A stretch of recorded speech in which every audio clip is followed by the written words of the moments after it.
a conta que se apresenta no começo nem sempre se configura. Eu desafio o seguinte, se nós pudéssemos, ao invés de fazer um termo de ajustamento de conduta hermético, nós fizéssemos um termo de ajustamento de conduta permanente, ou seja, se estabelece uma ordem do presente e se diz que ela tem que ser mantida com crescimento marginal e se for criada alguma distorção, o produtor daquele bem que introduziu essa distorção assume o ônus, como eu citei a questão do jurídico internacional. Eu quero ver colocar lá na pauta do ajuste de conduta o seguinte, se em 10 anos o jurídico internacional for influenciado negativamente por essa solução parca que está sendo apresentado, nós pagamos a conta, eu quero ver se o pessoal assina isso. Não assina, Paulo. Esse não. É o estilo de governo que o senhor pretende aplicar em Santa Catarina, o governo da lógica e da matemática. Mas não tem dúvida, não tem dúvida. Veja bem, nós desenhamos, Paulo, tá? Para você entender a nossa visão da infraestrutura, nós desenhamos uma lógica em Santa Catarina que vai fazer com que o Estado, que é o verdadeiro celeiro brasileiro de produção de alimentos, se mantenha nessa condição e cresça. Hoje, para você ter uma noção,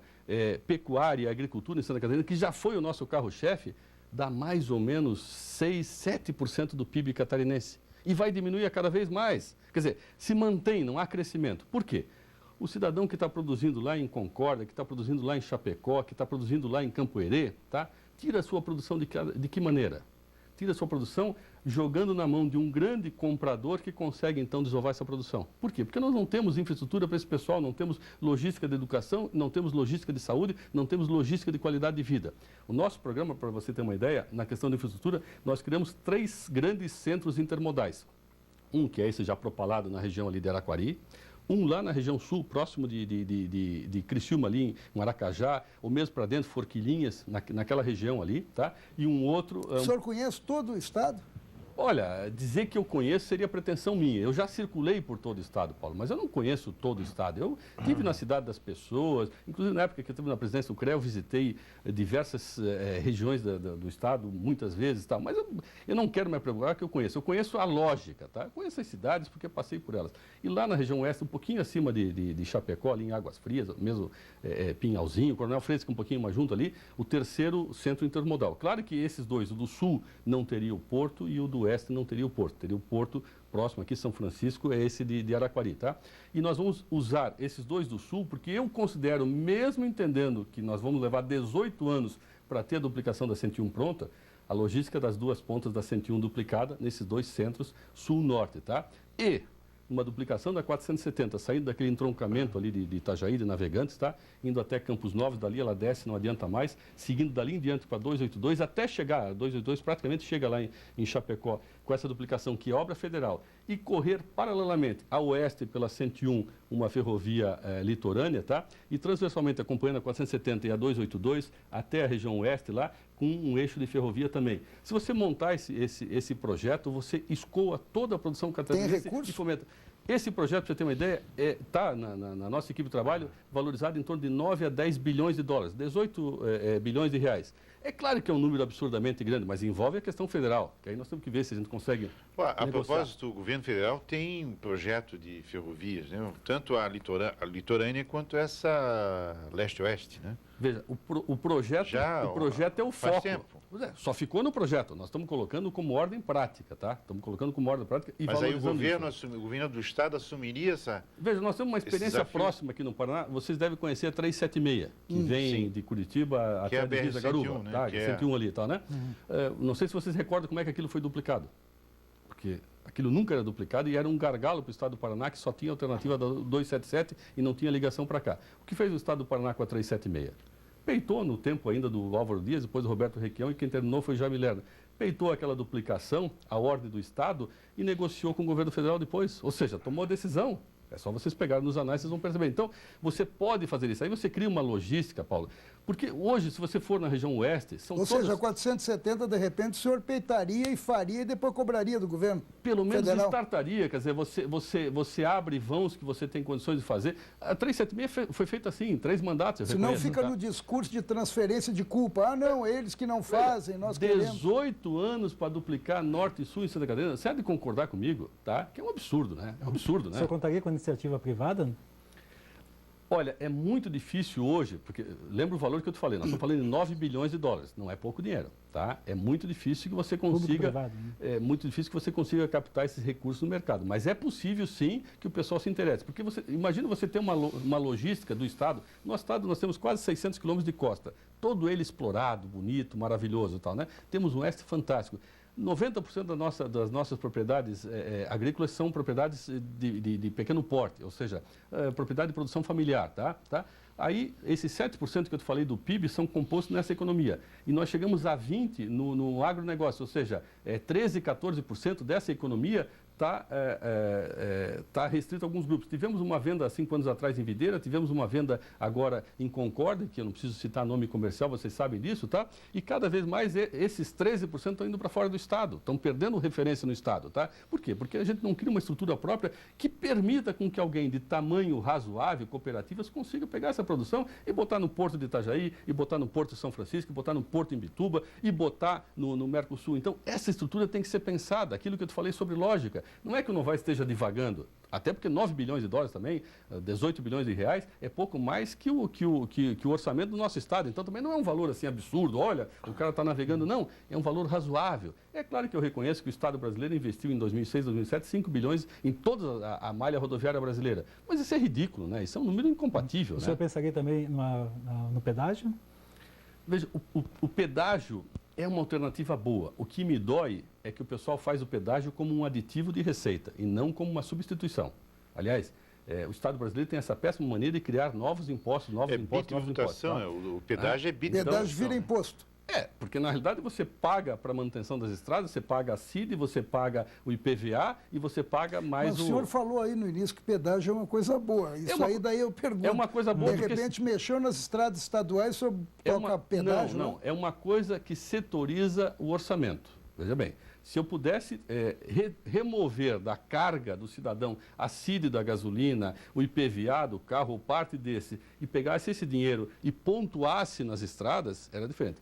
Vocês devem recordar do ex-ministro Anderson Adalto, que era o ministro que tratava dessa área no governo do atual presidente, tá? Ele nos disse uma vez, numa reunião com presidentes de CREA, tá?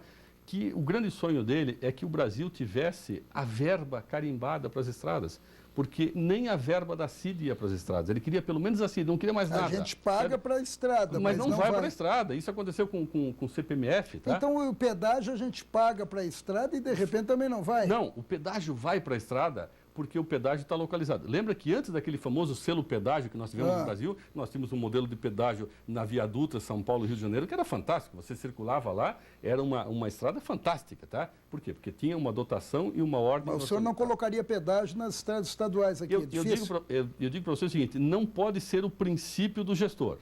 Não pode ser o princípio do gestor. Mas o senhor não descarta? Não descarto, porque eu estou vendo que a única alternativa na 101... Lembra que eu te falei do trecho norte aqui, tá? Nós fizemos, eu, Rogério Novaes, engenheiro, junto com a Copenge lá de Joinville, contratado pela CID, fizemos um diagnóstico da 101 quando ela foi dita como pronta, e ela não estava nem perto de pronta, tá? E o que está salvando hoje é realmente a operação da terceirização do pedágio, tá? Agora, não pode ser um modelo objetivo inicial, vou fazer estrada pedagiada, tá? Acho que o Estado também tem que começar a desonerar um pouquinho.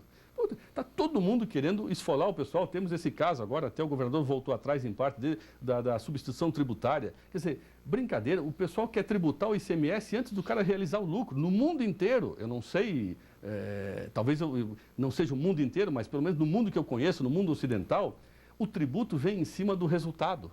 Ou seja, quando você tem um resultado, você tributa, não é assim? Não, a substituição tributária era uma vergonha. Não, mas veja bem, mas ela só foi abortada em parte, tá? Foi abortada em parte. E parece que até dezembro, né? Tá. Depois que tem que começar a voltar a discussão. Veja o que é, para que o nosso telespectador aqui perceba. Você bota lá na fonte uma tributação estimada em cima do resultado que o cara vai ter lá. Se eu vendo bolachinha e compro um lote de bolachinha, na compra eu tributo o ICMS. Pequeno e médio. Se eu não vender, ficar na minha prateleira, o Estado já recebeu dele. Empresário pequeno, empresário micro não estava conseguindo sustentar. Aí depois ninguém sabe por que no país 50% do pessoal opera na informalidade. Paulo, eu tenho uma empresa de engenharia, eu vendo consultoria e projetos de engenharia. Eu pago PIS, CONFINS, FIS social, contribuição sobre o lucro líquido, imposto de renda e tudo mais. Eu não consigo, na legislação brasileira, eu, Rogério Novaes, engenheiro civil, ter uma empresa de engenharia que opere como consultor de engenharia. Não, eu pago PIS, confio. O que eu tenho a ver com isso? Mas a substituição tributária acabou mesmo. Essa acabou. Acabou eu estou colocando só condições tributárias gerais, tá? Acabou na aplicação do Simples Nacional, porque no Simples Nacional, a empresa do Simples Nacional, ela opera com tarifa única. A substituição tributária, ela iria comprar o produto com ICMS cheio na ponta, e quando ela fosse vender, ela ainda ia dar mais os 3% ou 4% em cima, ela não tem compensação. Então, para essas empresas, o governador assinou excluindo, tá? Mas ela não foi excluída do caminho, ou seja, permanece aquele vício de que, quando alguém produzir uma bolachinha, por exemplo, tá? O Estado vai receber o ICMS cheio sobre o valor estimado da ponta comercial. Se eu sou um supermercado e comprei a bolachinha, eu paguei ICMS cheio sobre um preço que o Estado disse que eu vou vender a bolachinha. O senhor seria um governador que baixaria impostos em Santa Catarina? É a única maneira de você fomentar a produção. Você não pode quebrar. Quando eu te falei sobre esse projeto de infraestrutura do Estado, o que é isso? É você dizer para o cidadão o seguinte: produzam que eu dou suporte. Agora, quando você quer tirar o teu primeiro, na minha cidade, por exemplo, há 5 anos atrás, foi criado antecipação de ISS para a construção civil, que é o meu setor. Hoje, quando o cara quer produzir construção civil em Joinville, ele diz assim: olha, eu em 2 anos vou realizar tanto de lucro. Mas o ISS da tua operação você paga antecipado. Quer dizer, o Estado brasileiro está voraz nisso, tá? Então, eu, da iniciativa privada, quero trazer para o Estado uma discussão sobre isso. Não é possível que um comerciante pague ICMS sobre um produto que ele não vendeu ainda. Ele que pague da origem do valor que ele faturou e a diferença é que ele faça a compensação do ICMS, que é o lógico. Candidato, eu gostaria de fazer 2 perguntas. Claro. A questão de presídios público-privado, o senhor investiria em mais presídios no Estado? E a questão de hospitais, o senhor prevê construções de novos hospitais? Presídios. Hoje até eu disse para um meio de comunicação, tá? Me perguntaram sobre isso. A garantia que eu dou para todo cidadão catarinense, no meu governo, não será construída uma única cela que não seja de um presídio industrial ou agrícola. Ou seja, tá? O Estado tem investido, agora essa semana foram inauguradas algumas celas, coisas e tal, não tem sentido. Se você pegar, eu estou numa cidade que tem um presídio industrial único catarinense, aí temos mais o agrícola lá no oeste, tá? Nós temos em Joinville um modelo, inclusive já foi explorado. Cidade tem o público-privado. Já foi explorado. Não, na realidade, o presídio é público, tá? A operação é que é feita conjuntamente com a opção de trabalho para o preso, tá? Os 2 presídios estão lado a lado, esse presídio industrial já foi alvo de matérias nacionais, da imprensa nacional e tal.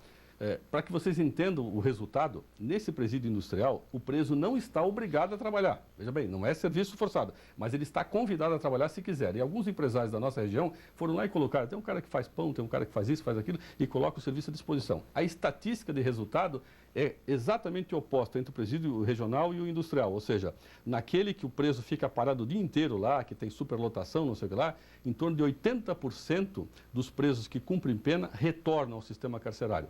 Nesse industrial aqui, 80% dos presos que cumprem pena não retornam ao sistema criminal, porque ele se ressocializa, porque ele tem trabalho. Então, isso é um compromisso que eu assumo com os senhores, assumo com os telespectadores aqui da Record, tá? No meu governo não será construída uma única cela em presídio de albergue simples.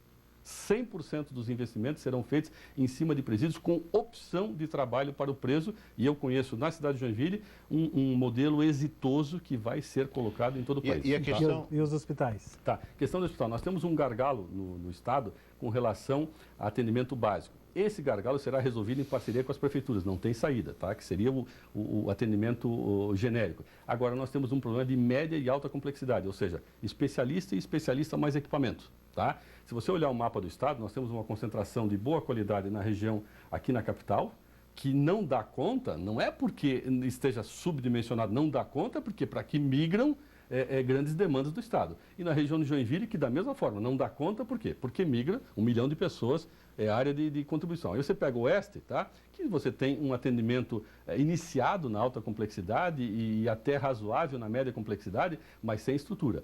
Nessa logística de desenvolvimento do Estado que eu coloquei com os 3 centros intermodais, a ideia é que a gente consiga fazer hospitais regionais que atendam a média e alta complexidade na região das 3 unidades intermodais, ou seja, que eu consiga regionalizar a média e alta complexidade. Isso não resolve saúde, hein? Tá? Isso atenua gargalos, principalmente quando você vem a Florianópolis, quando você vai a Joinville e você descobre que o Estado migra para essas 2 cidades polo.